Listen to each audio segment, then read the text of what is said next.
کبھی آنسو، کبھی سجدے اور کبھی ہاتھوں کا اٹھ جانا۔ انسان جب ٹوٹ جاتا ہے تو اللہ بہت یاد آتا ہے۔ صبر کرو اور یقین رکھو، مایوس دلوں کے لیے معجزے نہیں ہوتے۔ اپنے درد کو اللہ سے بانٹ لیا کرو، پھر درد جانے، دوا جانے اور خدا جانے۔ وہ اپنے ایک حکم سے ہر وہ شے بدل دیتا ہے جس کے لیے دل مطمئن نہیں ہوتا۔ میں نے ادھوری تمناؤں کا حل سجدوں میں پایا۔ تہجد نام ہے اس سکون کا جس میں میری اللہ سے طویل گفتگو ہوتی ہے۔ ایک وہی تو ہے جو تم سے بیزار نہیں ہوتا، وہ تمہیں سنتا ہے اور بہت غور سے سنتا ہے۔ اللہ پاک اپنے بندے کی تڑپ کبھی ضائع نہیں ہونے دیتا۔ ندامت بھرا ایک آنسو اور رب آپ کا۔ امید کبھی مت چھوڑنا، کمزور تم ہو، تمہارا اللہ نہیں۔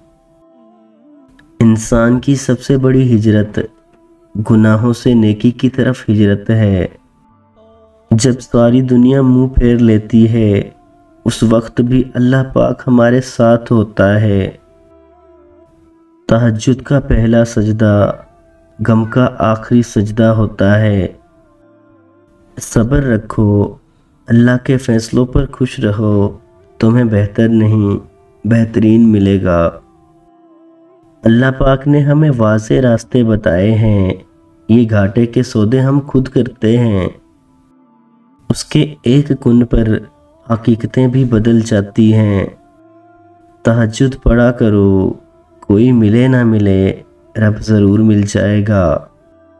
دنیا کی ہر چیز محدود ہے مگر اللہ پاک کی محبت لامحدود ہے، اور اللہ تمہیں یوں خوش کر دے گا جیسے تم نے کوئی غم دیکھا ہی نہ ہو۔